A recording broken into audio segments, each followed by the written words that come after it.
With your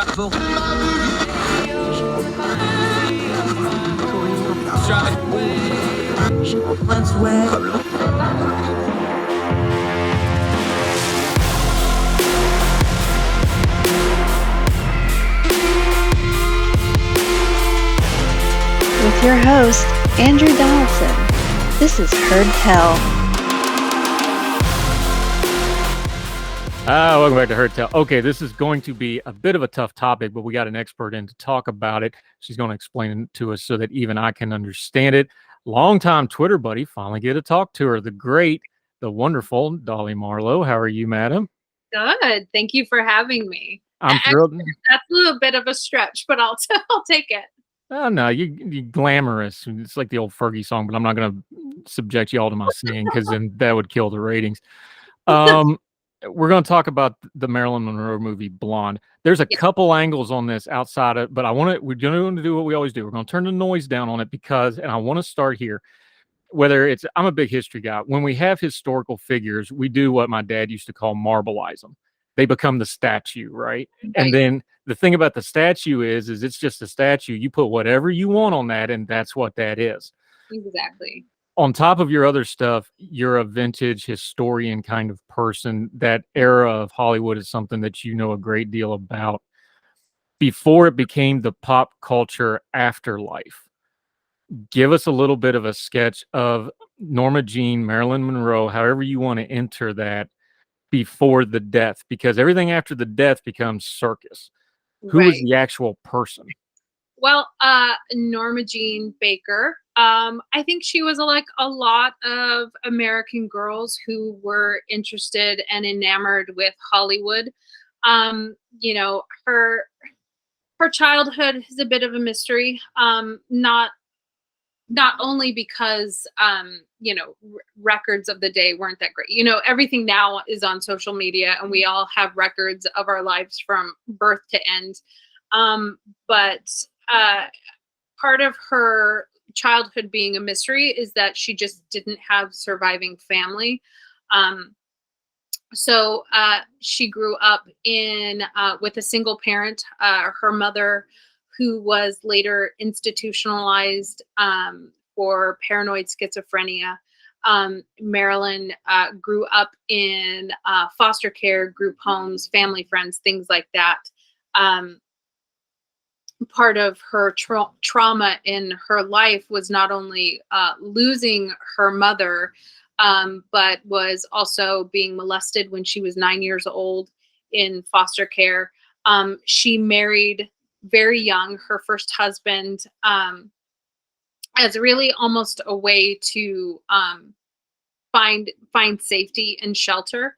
And when he was interviewed, he even kind of spoke about that as that their marriage was really more to protect her than it was to two crazy kids being in love kind of thing. But she always wanted to be a star. She always wanted to go to Hollywood and make it in the movies. So she first started out as a pinup model for the troops, World War II era sort of thing.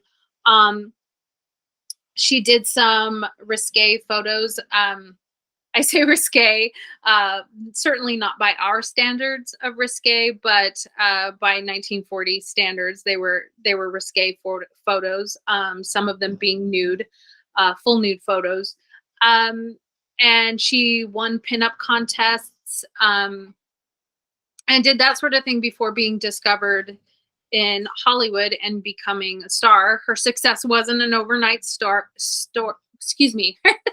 She wasn't an overnight success. Her journey in Hollywood took, I would say, probably about 10 years or so before she actually reached stardom. She did a lot of B movies, bit parts, things like that. One of her B movies is Ladies of the Chorus, and it's one of my favorites. And when I was reading up on her before doing this segment with you, I didn't know this, but to prepare for Ladies of the Chorus, which is about a burlesque show, she actually performed burlesque under the name of Mona Monroe. So I don't know, I kind of just love that about her. So I would classify her as just like this normal girl who traveled to Hollywood and wanted to make it big. And the thing about her was she didn't have family support because she didn't have family. So she did all of this largely on her own. She's quoted as telling a friend, and I'm paraphrasing because I don't have the quote right in front of me, but if 100% of the Hollywood producers or Hollywood bigwigs told me I would never make it, I wouldn't have believed any of them. So I just love that amount of grit and determination that she had just as a person, believing that she was going to make it one day. And she absolutely did. She became the biggest star in the world. Even today, there's no one who outshines Marilyn Monroe. Everybody from every corner of the earth knows who she is to some extent. Yeah, and some of this is timing, of course. Dolly Marlowe joining us. You know, she had the perfect timing of when movies went mainstream in America, right about the time movies colorized too. That was a big part of it. It you know, Blonde Bombshell hits different in black and white, and it just does. Media was changing. So you had the exterior press outside of just the movie studios. That was a big change. She hit right about the time that happened. That was a double-edged sword for her, though, because she got all that publicity for her, let's call it what it is, her created persona.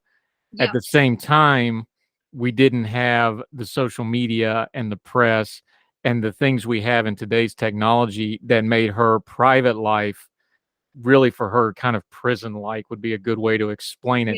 To the modern sensibilities that where we have social media and we see, you know, actresses that are, let's just call it what it is. We see actresses that came up through like the child star system, they're abused. They have outlets now because they can write a book about it. They can talk about it. It's becoming something that's being dealt with. To the modern sensibilities, though, we need to explain this is a very different world that she was walking into than what we have today in entertainment. Yeah, I think too, because of our modern sensibilities, we have a tendency to romanticize the past, but we also have a tendency to traumatize the past way more than it actually was as well. Women did not have the agency then that men had. Men were not subjected to casting couches like women were, and male stars in Hollywood to entice them into studio productions and studio contracts were often offered young female stars. The studios would pair stars together and just say, okay, you're dating now because it looks good for press. So yeah, women certainly weren't treated the same way men were, and the amount of abuse that women face. I mean, even today, when we look at the Harvey Weinstein scandal, that affected women. That wasn't something, that's not to minimize male abuse in the industry or men who have been abused in the industry, but it is something that disproportionately affects women as opposed to men. And back then was no different. So Marilyn's private life, we're kind of left with the scraps that the press have given us. We're left with the scraps that things that Marilyn, I mean, she was open about things. It's not like she hid things, but Marilyn Monroe was not the same person as Norma Jean, and she was often open about that as well, that this was a persona that she created, and she did like to keep her private life private. She was a quiet person in her real life, as opposed to, you know, the glamour bombshell that Marilyn Monroe was. So yeah, I think that there is a tendency to conflate the two people without giving honor to the real person and her real thoughts and her real feelings and how she really was as a human being versus this huge star.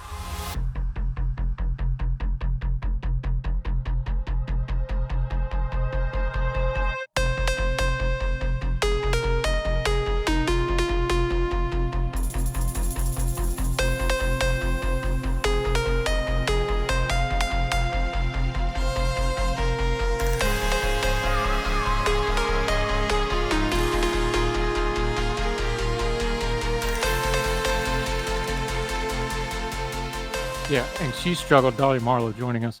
She struggled with the same thing that many people in her position did. Was, she did some things to start her career out, and then she wanted to take her craft and the acting seriously. And a lot of people still wanted her to just do the risque stuff, or they just wanted her to do the sex symbol stuff. Yes. This is the start of the debate, and we're going to get into this Blonde movie of what is and isn't exploitive. You're a performer. You are a performer that does risque stuff. You do things like this. So as a performer, though, tell us, what's your line and your standards between, okay, this is performative, this is risque, this is me expressing myself, this is me look, sometimes you push the buttons as an artistic thing. That's fine too. Where's the line of, okay, now somebody wants something that's exploitive of me, or this is past the line? Where do you set that line? What's your definition as a performer? I think the number one thing is consent. If I am doing something, am I doing it because I'm consenting to it? If someone takes video of me or photos of me or whatever without my knowledge, or without my consent, that's the first thing to say, this is exploitive. The second thing would be, I think, being used versus there being a mutual benefit. If I agree to do a show, or if I agree to do a photo shoot or something like that, is there a benefit to me? Am I being paid for it? Is there some sort of compensation involved in that for me? And this is actually something that's a hot topic in the burlesque world right now, because there are still producers who are approaching performers saying, hey, come do this show for $25, for $50, and we'll get you exposure. And my thought is already like, I'm taking off my clothes. What more exposure do I need? I don't need any more exposure. I need money. Thank you. That's how this exchange works. So consent, mutual benefit. And I think anytime we approach something where we're talking about a real life person, there's an obligation to tell the truth. So whether that's telling the true story about their life, or speaking about performers now, where we have really infamous cases of sex tapes being stolen, nudes being hacked and leaked, and things like that, that again leads back to consent. But there's also an amount of lying that is involved in that, and subterfuge that's involved with that. And you don't get the benefit of the person putting it out themselves, saying, hey, this is my story, I'm sharing it with you, versus something that is stolen from them. So that's, to me, where the line between exploitation and someone putting something out themselves.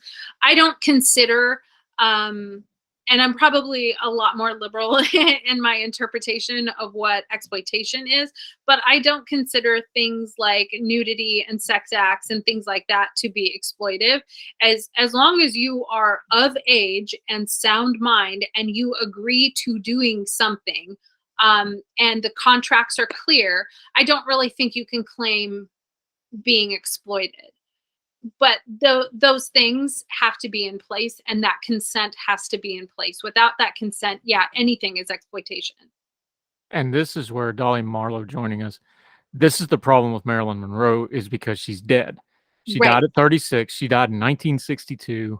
Of course, there's all the conspiracy theories. Everybody agrees, though, that, the barbiturates, the drugs that's probably what actually physically killed her. And then you can talk about the pressures and the people involved and all that to your heart's content some other time. The woman died young. She died tragically. She died at a period of time where she was having a lot of problems personally and professionally. So you have a historical figure that is worthy of historical coverage. There's going to be biography. She's one of the most famous women in the world. When she dies, they're going to cover it. Yes. When you have somebody that is passed on, though, she can no longer defend herself. She can no longer, she didn't have, people don't realize that, like, until after the Elvis thing, people didn't really have rights to the estates of the stars, not even the families. That's a new thing. The Elvis Presley estate is actually what changed that case law, believe it or not. Yeah. There wasn't an estate looking out for her goals. There wasn't any of that. There's a very good argument, and I think a historical one, that when she died, as bad as some of the abuse and the exploitation she had, that's really when the exploitation really started, when she died, because Yes. she became everybody else's. Is that a fair way to put it? Yeah, I definitely think so. Look, it's not to say that Marilyn wasn't abused by the studios and by people in her life. She absolutely was. And when I say abused, I should probably be more and say exploited, maybe more than abused. But there were abuses there. There were abuses in her relationships. There were abuses through the studios and things like that. But yeah, it got exponentially worse after her death. And one of the issues, and like you said, we'll get into the movie, but one of the issues is it paints her as a perpetual victim, but she wasn't a perpetual victim. She stood up for herself all the time. When the studios refused to give her the roles that she wanted, she left Hollywood and she went to New York and she studied acting, and she basically refused to come back until they started giving her better roles. She knew her power. She knew her influence. She knew what she was worth, and she was willing to stand up for that. She had her own production company, Marilyn Monroe Productions, which was part of the team that built or that did the film Prince and the Showgirl. So again, she wasn't a perpetual victim who had no idea how to get along through Hollywood. She absolutely did know. So much of what happened to her happened when she didn't have that agency and she didn't have that power. And unfortunately, when you are deceased, you are completely powerless unto what the world does to you after you're gone. Yeah, Dolly Marlowe joining us. And that what brings us to this movie and the problems with this movie. The movie's called Blonde. We have to start with the source material here because it comes from a novel, a very famous novel, very well-selling novel, Joyce Carol Oates, who's, of course, one of our more famous writers we probably have that's living. But it's a novel. It's a fictionalization. It is not a biography. Now, Joyce Carol Oates never claimed it was anything but that. However, the way they marketed this movie, the way they're playing this movie, the people that made it clearly know it's a novel, but I don't think they've been promoting it that way. I think they're kind of winking and nodding at it Yes. as if they're not. This Mhm. is where, before you even get to what's actually in the film, when you start with a novelization and you don't call it a look, when Baz Luhrmann gets a hold of Elvis, it's not going to be a biography, right? Right. And he doesn't pretend. He's like, no, I'm going to make a show. I'm going to make a superhero movie. That's not what they're doing here. It feels like they were winking and nodding at it, that they were going to make a biography of it. This book, though, and you're familiar with this book, it's a fictionalization. It's a novelization of it, and it was purposely done to the point that, they even pseudonym and don't name the husbands, things like this. There's a lot of stuff in here. It's very, very driven one way, the way this is presented. Yeah. I have a problem with the book even. Again, I think when you are using a real person's name and their life to frame something, and then you fill that frame with fiction, people walk away with the sense that the fiction in the frame is reality. So I have a problem with the book. I I have an even bigger problem with the film because, like you said, I think that's exactly right. I think they know that framing the film as a fiction wouldn't have the draw that framing it as a biopic would. And they never come outright and say it's a biopic, but they very much avoid talking about how it is fiction. And the entire thing is fiction. I mean, there are so few pieces of reality in it that that you could literally take the same book, you could take the same source material, remove Marilyn from it entirely, and inject a fictional blonde Hollywood character into it, and have the same story. Let the audience draw their conclusions. The audience can draw conclusions that, oh, this reminds me of Marilyn, or this reminds me of Judy Garland, or Anna Nicole Smith, or Pam Anderson, or Britney Spears, or Jean Harlow, or Rita Hayworth. There are so many women who have gone through the Hollywood meat grinder that you certainly didn't need to name this after Marilyn. But they use Marilyn because Marilyn sells. And you're going to have a harder time selling a book or a film about a generic Hollywood star than you would being able to say, oh, look, this is about Marilyn. Whether it's fictional or not, doesn't matter. Her name, her face sells. Which is pretty ironically tragic, since that is exactly why she was leaving Hollywood and picking her roles, is because she was getting typecast as the cut and paste blonde starlet. Yep, she wanted and here we are doing it again as an actress. Yeah, and here we are doing it again. Now let me see you go off like a bomb.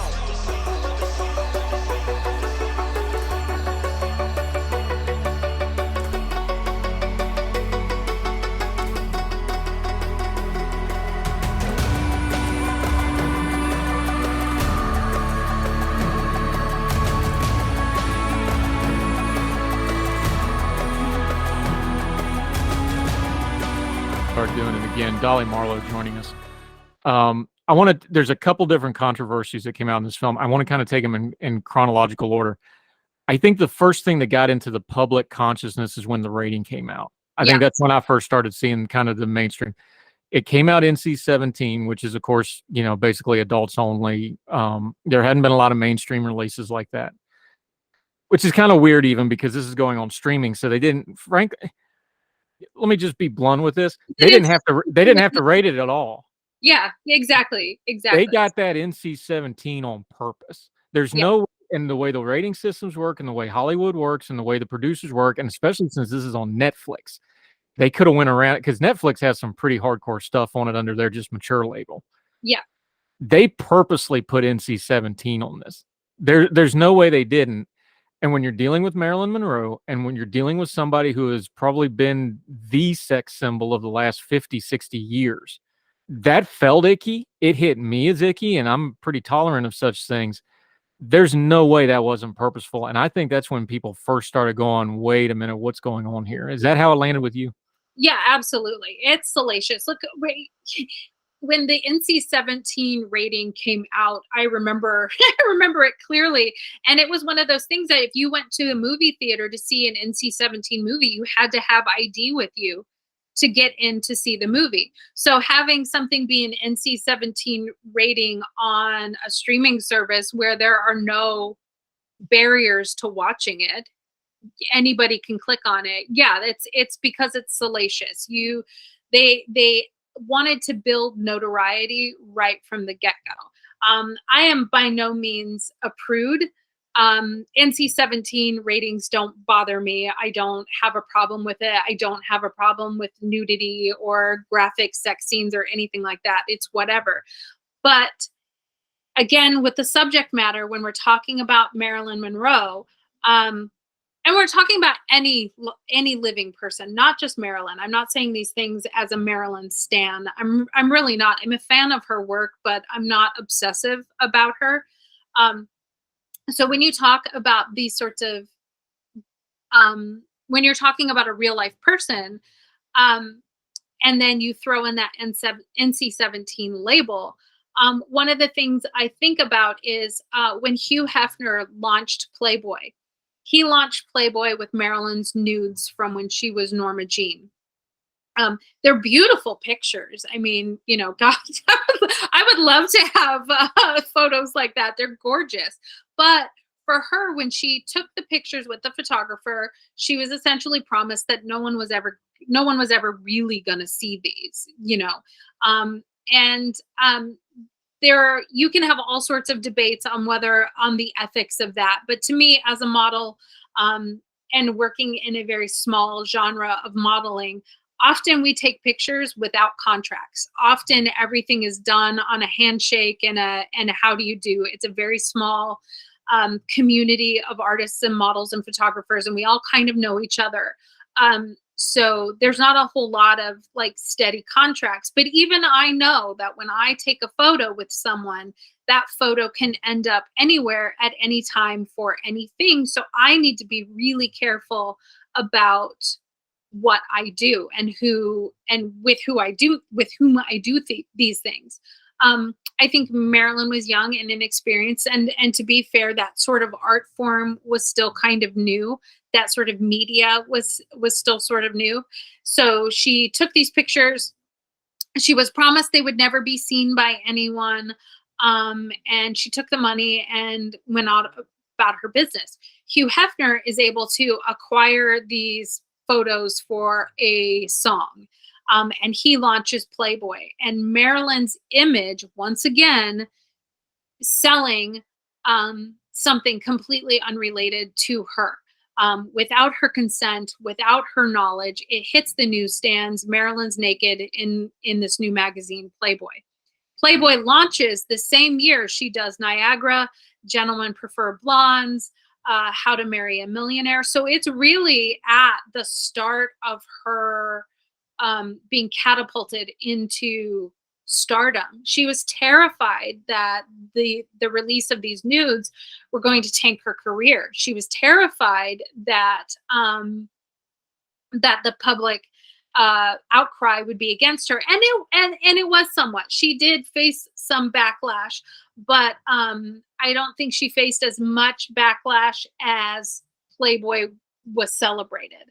So, but again, she's being used in a way where she doesn't have control over her image or what's happening with her image. So the NC-17 rating, I always think, like, if she were alive, what would she think about it? How would she feel about it? Knowing how she felt about the Playboy release and her nudes being released, how would she feel about someone who is depicting her in such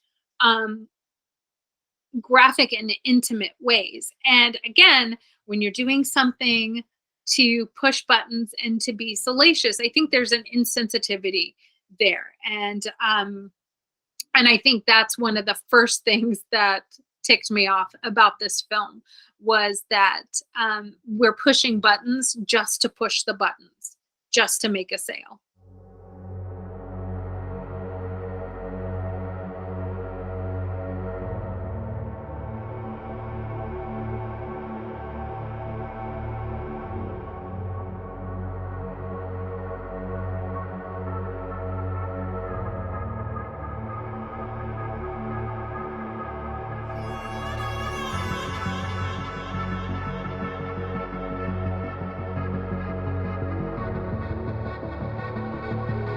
Yeah, and Dolly Marlowe joining us. That's the thing that hit me. It's like, look, if you just want to see Marilyn Monroe undressed, that's been on the internet for 25 years. Right? So for them to do it this way, it felt blatant to me. Then I think we had confirmation on it because the director and the runner of this movie, Andrew Dominik, I don't know anything about this guy other than what I've read about him. I'm not a big cinephile. I'm told by the movie review people I work with that he's a talented guy that's done some interesting work previously, but I don't know nothing about him other than this. There's been some quotes and some tweets and things that have come out about how he viewed Marilyn Monroe, the person. You know what I'm going to do? I'm just going to read a couple of these quotes and you just react to them because I don't want to take him out of context. I'm going to quote him directly, but some of this really bothered me. The background here is that he openly admits that he wasn't super familiar with her before he got the rights to the book. For those of you in Logan, you buy the rights to the book and then you develop the screenplay and then you make the movie. So he had a long process to kind of think about this. You just mentioned Gentlemen Prefer Blondes. The big quote was that, but there was actually a couple of other of these that really kind of hit wrong. He opens up saying, I'm not concerned with being tasteful. Now, in a vacuum of artistic freedom, I understand that. Sometimes you don't worry about taste. You tell the story, and if it's not tasteful, it's not. I get that in a vacuum. There's nothing about Marilyn Monroe that is done in a vacuum, though, because she's this public conscious figure. Just starting out with that attitude, I think, leads me down the path of thinking this got exploitive right from the jump. How does that quote hit you? It tells me immediately that he has absolutely zero care or compassion for the subject of his film. I don't care about being tasteful. Well, that's great if you're telling a fictional story about a fictional character. Be as tasteless as you want. take artistic license anywhere you want to, you can do that because there's no harm being done. But when you're talking about a person who was a real human being with a real life, with real feelings, you owe them something. You are making money off of the back of someone else, off someone else's name. Show some decorum. You absolutely should care about taste at that point. So it tells us right away that he doesn't care about her as a human being. She is a vehicle and nothing more to him. Yeah, and these quotes, by the way, are coming from a piece in Variety. We'll link to it. Read it. Like we always say, read the whole thing for yourself. Make up your own mind. He continues, another quote. These are not in order, by the way. These are just quotes. Well, this is Andrew Dominik. She was a strange sex symbol because she didn't have to die at the end of her films like Barbara Stanwyck or Rita Hayworth. That's kind of a weird way to look at it. But she had to be a little baby, and there is a snip clip here just for fairness and context. I think Marilyn was a guy's girl. I don't think she was a woman who had a lot of female friends, but then I think she was a woman who didn't have a lot of friends in general. There is a sense that we want to reinvent her according to today's political concerns, but she was a person who was extraordinarily self-destructive. Now, in context of history, we know the last part is true because she did die, but seems to me like he's packing a lot of stuff in there that maybe don't fit together. How does that land with you? Yeah. So first of all, I think that's a long quote. But first of all, I think directors like to talk about themselves. You may have noticed from time to time working in the industry. Yeah, right. So I'm going to start with the end quote. She was a person who was extraordinarily self-destructive, except she wasn't. Yes, we can argue that committing suicide is the ultimate form of self-destruction, but we also need to understand that at the time, stars who were addicted to drugs didn't get there on their own. The studio had special doctors prescribe medications, amphetamines, to keep their stars working. So the studios could work their stars literally to death. These drug addictions didn't come from the stars. It's not like the stars were out finding pushers to give them medications. This all came from the studios. So this self-destruction was pushed by the studios. And the studios had their own people really lean on these stars. Like, if you don't fulfill your contract, you're going to owe us all kinds of money. You're going to be destitute. We're going to ruin your career. You better not, there was a lot of heavy leaning on these stars. And we're also talking about a time where people did anything that doctors said to do because there was a naivete and an innocence there that doctors are good for you and they know what's good for you. And why would you question that? The doctor said it's okay. There was a time doctors were prescribing cigarettes to people. So and we still have unscrupulous doctors. Again, Michael Jackson, Anna Nicole Smith. There are still unscrupulous Britney Spears doctors. There are doctors who are still very much doing unethical things to their patients for a payout. So Marilyn's self-destruction was more studio related than it was Marilyn related. Marilyn was not a health nut, but she was kind of a health nut. Like, she was known to eat well, exercise, take care of herself. So the drug addiction part was very much studio related. And speaking as a person, I'm certainly not, I don't want to peg myself as a mental health activist, but as speaking as someone who has struggled with my own mental health, the idea that people commit suicide because they are self-destructive is a giant misnomer. People commit suicide for a ton of different reasons, but it's not usually because, oh, I'm going down this wild and crazy path. He makes her sound like she's this wild party girl who ends up crashing into a wall at 100 miles an hour, and that's Marilyn's demise. That's not it at all. Talking about her again, he has this fascination with her trauma and nothing else. He's not fascinated by her work. He's not interested in her triumphs. He's so fixated on her trauma that that's the only thing that's important to him. And there's almost a ghoulish and a gleefulness about his fascination with her suicide. That's just gross. It's just gross. Yeah, which actually leads directly into the next quote with her. And this is again Andrew Dominik. This is the director of the film. This direct quote. I think the film is about the meaning of Marilyn Monroe, or a meaning. She was symbolic of something. She was the Aphrodite of the 20th century, the American goddess of love, and she killed herself. So what does that mean? And it ends in a question mark.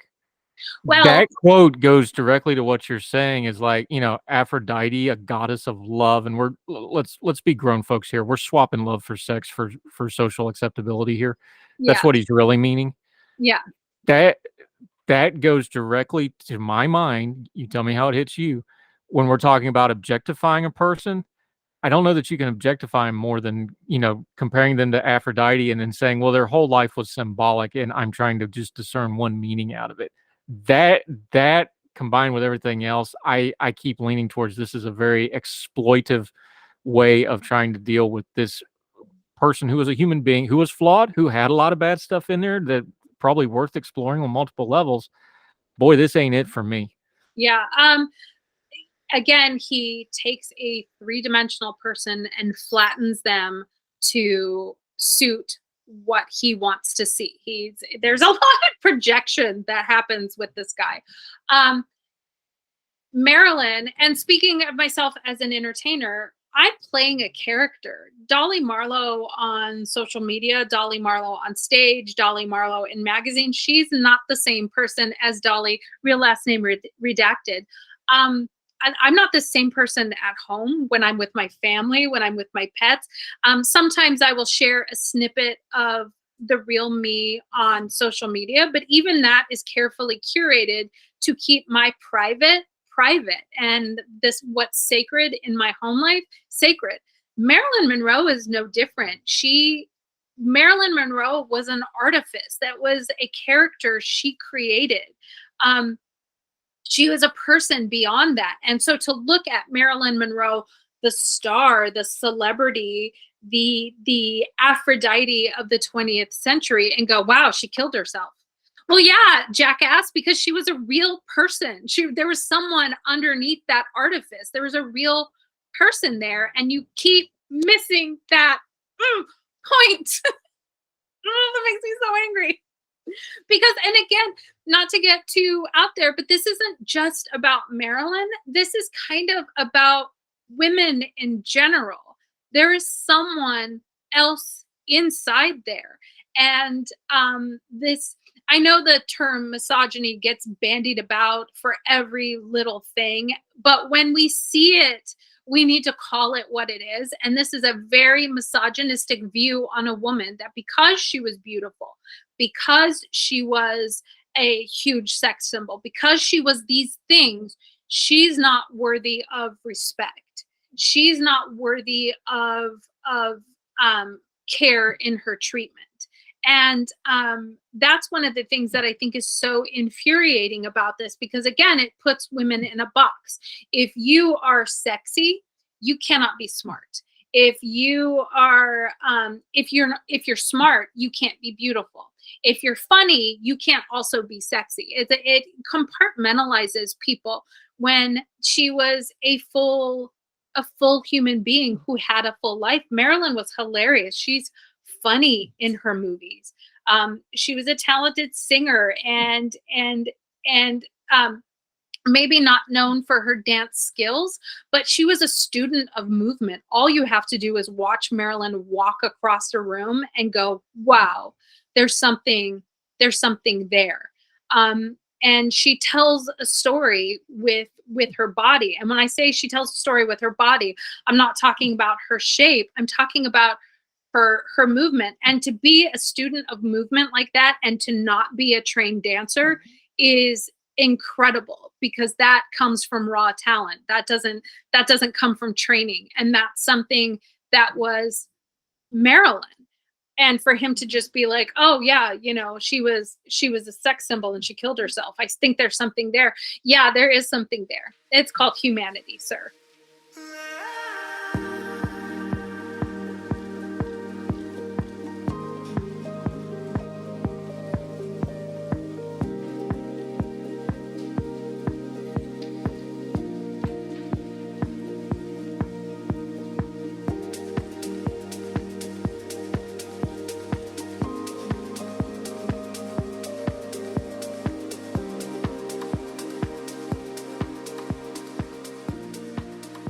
Yeah, you bring up misogyny, and yeah, it gets overused. I want to read you this quote. Teresa Laxam wrote this in Collider in her review, which is just a scathing piece of writing. We're going to link to this as well. Read it, make up your own mind. But to go to the misogyny point, she says the camera, and Andrew Dominik's the director. The camera is the director in a movie. That's exactly what it is. This is a direct quote. The camera is absolutely obsessed with her in this film.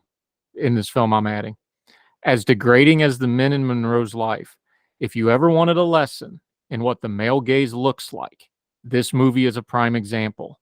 It has a PhD in male gaze. And perhaps on some level, this might fit a movie about Monroe. After all, she spent most of her life under the male gaze, essentially being pinned to a stereotype she wanted to grow out of. It never feels like Blonde is sending a message without an excessive way of doing it. And then she goes on. I can't speak to that because that's not mine. I'm somewhat adjacent to it, you know. I'm trying to raise daughters in a crazy world. Male gaze is something I'm pretty conscious about in a lot of different ways. You tell me, though, because you have dealt with it. You deal with the mess on social media from time to time because that's just the world we live in. Mm-hmm. You are a performer that pushes the boundaries and those sorts of things knowingly so, and you know that signs you up for a certain amount of mess. Does that hit with you, the male gaze, the way this guy is? Where does it, this goes back to the exploitive thing. When is it, okay, you kind of get that first glance because we're all human, and then when does it become lurid and obsessive and something that's really damaging? Yeah, I want to say, I think there's something different than the male gaze and creepy behavior. My job is to manipulate the male gaze. I do it all the time. When I'm building an act, the first thing I do is go off of my inspiration, what I want to do. The second thing I do is I choreograph it as a dancer. And the second thing I do is start peeling away the choreography because that's not what my audience comes to see. So I start manipulating my act in a way that caters to the male, or you know, in our modern world, the female gaze. So let's just say I'm manipulating it to a more sexual gaze. I am not naive. I know that's exactly what I'm doing, and I know that's what the audience comes for. There's a difference between that and something that's really creepy. There's a difference between someone commenting on a post or a video that I make and saying, wow, I really love this. This was fantastic for whatever reason. And someone DMing me saying, hey, do you mind if I M-word to this? There's a difference there. And yeah, it's, even though I know that's going to happen, that's not what I signed up for. I didn't sign up to get those kind of creepy messages. And I always think, especially where social media is concerned, would you walk up to me at a show and say that to my face? And the answer is almost always no, because if I don't club you over the head with a chair, one of the audience members is going to, or security is going to escort you out. But more likely, I'm going to scratch your eyes out before anybody else has a chance to get to you. So that's exactly what he's doing with this film. Being creepy because there's no repercussions. He gets to do this because she's long gone and there's no one to defend her. So he can shoot shots, and I know you have you have words that you have to dance around, so I will use anatomical phrasing. He has shots shooting up the character's vagina. Do we think Marilyn would sign off on that? I certainly don't think so. But that's I think that's where she's going with this quote about the male gaze. But there's a difference between the male gaze and just being absolutely creepy. And that's what he's doing. He's being a creep, and he's being a creep from behind the camera. And that doesn't make it any better. That doesn't make it art. This is defamation masquerading about as art. The trauma, one of the opening scenes is the character being brutally raped. Never happened. Marilyn was never raped, other than being molested when she was 9 years old, which is trauma enough. She was never raped by a studio executive to get a film. Marilyn wanted more than anything in life to have a family. She wanted to get married and have babies and settle down. She had 2 miscarriages and an ectopic pregnancy. She never had an abortion. And regardless of your feelings on reproductive rights and abortion and all of that topic, when you have in a film a scene where a fetus is begging its mother not to kill it, not to have an abortion, and the subject is a woman who so badly wanted to have a family and was never able to, that is just cruel and disgusting beyond words. So this man, I don't care how talented he was, Harvey Weinstein put out great movies. So did what's his name? The little guy with the accent. I have a tendency to forget the names of gross men and abusers because I just don't feel like they deserve being remembered. Roman Polanski. There it is. Came out of the sky. But, being creepy like this and using art as, there are very talented men in the world who are absolutely disgusting creeps. And we should call them out for being absolutely disgusting creeps. I don't care how great your art is. Yeah, and the reason they don't get called out, we've covered abuse on this show a couple different times. We've done whole episodes on it. We cover mental health on our show because we take a pause from the politics and the culture, and we touch on the stuff that's really important. That stuff's important, and I don't care if it's in a political sense. We've covered abuse in churches. Abuse is abuse, and when we have abuse experts on, something Jennifer Greenberg did when we did our episode with her, and she was talking about abuse in church. She's like, whether it's a home or it's a church or an organization or politics, you never see abuse outside of a power structure. There's always a power structure there. Absolutely. And the power structure here, whether it was the studios, whether now it's having the rights to a film of somebody that can't defend themselves because they're not here and they don't have a formalized estate to defend them, whatever the case may be, when you're talking about abuse, you always have to talk about that the power system that enables it, because it becomes a sponge and a magnet for people like this. That's why I get very touchy about, everybody can do what they want. I don't do boycotts. I think boycotts are dumb and they have very limited effect. I do choose what money I spend on media stuff. I'm not going to support somebody like this because I see a lot of red flag. Like, if he wasn't a movie director, if this guy was a Sunday school teacher or he was a kid coach or something, and he made these same comments, we would red flag the crap out of this guy. And I'm not accusing him of anything. I'm really not in his personal life, because maybe it's just his art and he has specific taste. But if it was any other thing and a guy made comments like this about somebody, we would red flag them, keep our children away from them, and probably review his role in society. Yes, but in the entertainment industry, we don't. And I understand artistic license, and there, you got to be a little bit of a weird person to do that in the first place. I'll give some credit to that. That's where you start talking about, like, these are the kind of people the power structure attracts. And then a lot of this starts, we look at what's going on with the Nickelodeon and Disney kids, and we start looking at what's going on in churches and organizations. And it doesn't matter which church, by the way, all your churches have this problem, because you're magnets for the bad people to come in if you don't handle your business and you aren't accountable.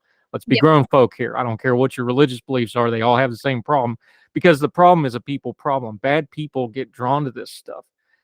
And when I see a guy with these kind of red flags in his comments, I'm just like, I don't want nothing to do with this. It feels exploitive to me. And it really makes me question, like, who finances this kind of stuff? And it's not doing well. It's getting a backlash. So the audience has obviously educated themselves enough to not like this. But that's where I land on this stuff, is like, I kind of, above the individual person, above a big word like misogyny that gets abused to the point that it doesn't mean anything anymore. Yeah. These power structures are what you really got to look at, because those are something we could actually do something about pretty easily. And it's just by stuff like not supporting movies like this. Yeah, absolutely. You know, I got I got asked once, well, how are you so mad about something that you've never even seen? And it's like, well, I know I read the interviews in their entirety. I know enough about the woman's life. I know enough about the era. And I don't need to eat a poop sandwich to know that it's bad. So yeah, I'm not gonna partake. I know enough to know that it's bad. The only praise I've heard from the film is it's beautifully shot. Well, I've heard a couple of things on that. I've heard that it's beautifully shot, and then I've also heard that it's nonsensical. So I don't know what, you know, whatever. That really doesn't matter to me. And then I've heard that Ana de Armas, who plays Marilyn, is beautiful. Well, of course she is. She's a beautiful woman to begin with, and she's being made up to look like one of the most beautiful women to ever live. So, I mean, you know, I guess congratulations. you did a thing. But everything else I have heard about the film, and I have been poring over not just critic reviews. I've been on, again, because I live in this sort of like vintage culture and vintage fandom area. I've been reading what real fans are saying and what people who have actually watched the movie have saying. And every person who has watched the film, everything they come away with, that was so sad. That was the saddest thing I've ever seen. Oh my gosh, that was so traumatizing and sad. And one of the worst things is seeing people who aren't familiar with the real Marilyn is coming away believing that this was her life, when it absolutely wasn't, when this was absolutely a fiction. But even when you tell a sad story, having it have some redeeming value, having something in it that you don't necessarily have to uplift your audience, but even having a lesson in it. There's no lesson in this. It's just straight up trauma porn, and that's all it is. And it's trauma porn based on a real person who had a real life and who had real issues, and just piling more dog poo on them for the sake of making a buck. And it's a sad state of affairs. It just really is. And I am, as much as I love Marilyn, the actress, really and truly, we need to just let this woman rest. Just stop with the Marilyn stuff. Just stop. If you want to see Marilyn, watch her films, because she has got some fantastic films out there. Watch her movies. And, you know, I mean, if you want to watch this movie, you know, I don't tell people what to do or how to live their lives, but yeah, just know going in that it's a depressed fest, and it's not based on any kind of reality at all, and it exploits someone who was already exploited enough.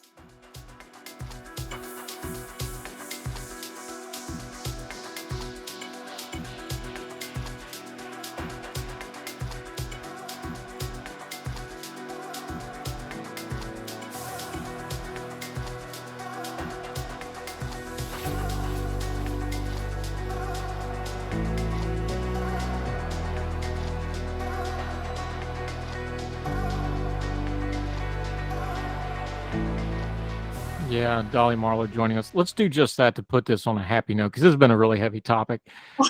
You already mentioned it, though.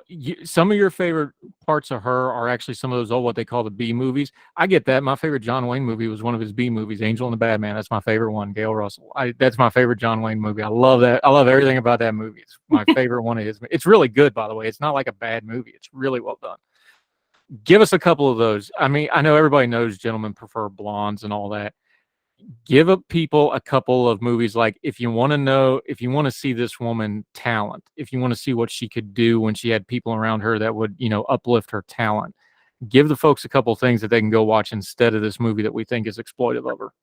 So one of the movies that I like is one of her earlier films that she actually got to star in, because she was in a lot of movies where she played big characters before. but one of them was Ladies of the Chorus. Like I said earlier, it's about a burlesque performer who, meets a guy and falls in love and struggles with how society perceives their relationship because she's a burlesque performer. The fun part about burlesque performers in movies like that is they're always portrayed as chorus girls and not actually what they were as strippers. But that's a great one, and it has my absolute favorite Marilyn song, Every Baby Needs a Daddy. I love that song. But that's a great one because you get to see Norma Jean kind of becoming Marilyn. So that's a great one to start with. If you want to see Marilyn stretch her more serious acting chops, Niagara is great. She plays villainous plotting murder. That's fantastic, that movie. Joseph Cotton is in that one, and I just love him. But they're great in that movie. Don't Bother to Knock is a great one where Marilyn dives into the topic of mental illness. It's not something she shied away from. That's a really great one. And again, she's kind of playing a villain in this. One of the things just to circle back just real quick, because this was a point that I really wanted to make about her. At some point, Andrew Dominik says, nobody watches Marilyn's movies. People just know her because of her sad life. And that's what made her popular. That's why she was famous. Well, at the time Marilyn was working and at the height of her career, no one had any idea about her trauma. Nobody knew that. What people loved and gravitated towards Marilyn was her vulnerability. She had this incredible ability to bring a vulnerable and soft presence to the screen that no one was doing before her. She wasn't, the high society. She wasn't the high society leading lady like, Katharine Hepburn or Grace Kelly, and she wasn't speaking with that mid-Atlantic weird sort of way of talking. She didn't do that. She wasn't the wisecracking blonde like Jean Harlow or Mae West. She had a softness about her that I think not just men, but everybody responded to. And that's what people are drawn to. They're not drawn to her trauma. They're drawn to that gentleness about her. And I think that's also what makes people protective of her now. And to his point that nobody watches Marilyn's movies, I have seen every single one, and they are good. So yeah, so Niagara, Don't Bother to Knock, she plays villains. They're serious roles. If you want great musical comedy, obviously Gentlemen Prefer Blondes is a great one. No Business Like Show Business, I think, was one where the studio really kind of just used her name where she wasn't really in the film, but some of her best song and dance performances are in that film. Some Like It Hot is one of my absolute favorite films, and she holds her own against two powerhouse comedians in Jack Lemmon and Tony Curtis. And those two are doing bits throughout the whole thing, and she's the straight man. But she's still funny. She's still funny. And I love that movie because I just relate with the character Sugarcane so much. And those are just great films to watch. So if you want to see Marilyn, watch those things rather than, these fake biopics that don't have anything to do with her at all.